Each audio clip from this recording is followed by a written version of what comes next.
All members, take seats.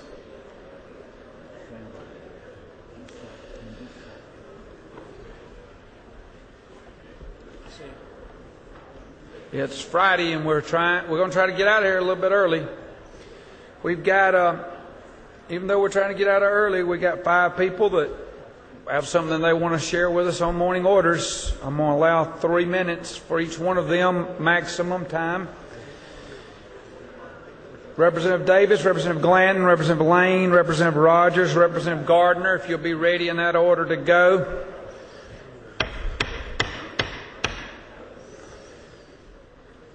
All members, please come to order.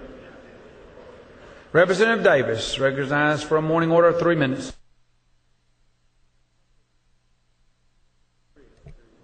Thank you, Mr. Speaker. The light went off on me yesterday. I didn't get to finish all my comments. I spoke about the audit on commuter rail and some of the fallacies around these programs that the Department of Transportation, the ARC, and the Georgia Rail Passenger Authority have been working on.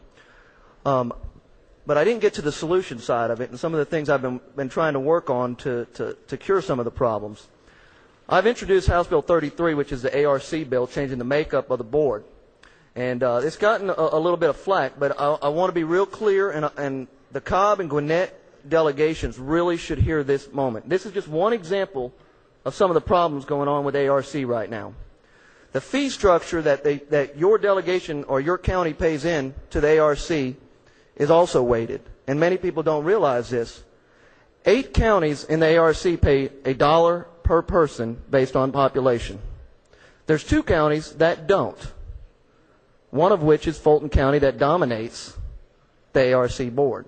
They pay 40 cents per person, while every other county pays $1 per person, which means Gwinnett pays twice as much as Fulton County with less than half of the representation on the board. Cobb pays twice as much as Fulton County with less than half of the representation on the board, which means between the 2 of them, they pay 4 times as much as Fulton County and still don't have the same representation as Fulton County. Now, I don't say this as a knock on the Fulton County legislators, because truly, we don't have input into the ARC. The ARC works to circumvent the power and legislative body that we are members of, the General Assembly. So I hope that all of you will take that bill seriously. I did not submit that bill to make a point. I submitted it because we need to make some changes.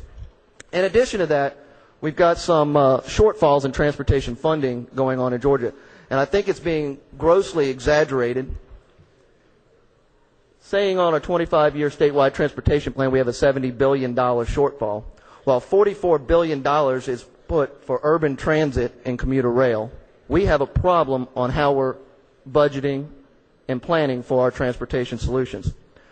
This piece of legislation right here, instead of adding new taxes, we need to fix the taxes that we've got. We've got a very confusing and very non-transparent motor fuel tax in Georgia right now. Many people don't realize that Georgia is one of the few states in the country that actually charge sales tax on motor fuel. This bill will consolidate the excise tax and the prepaid sales tax on motor fuel and make one set excise tax.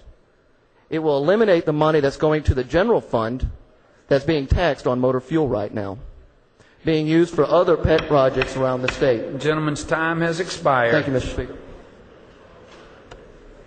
Chair recognizes Representative Glanton for a morning order.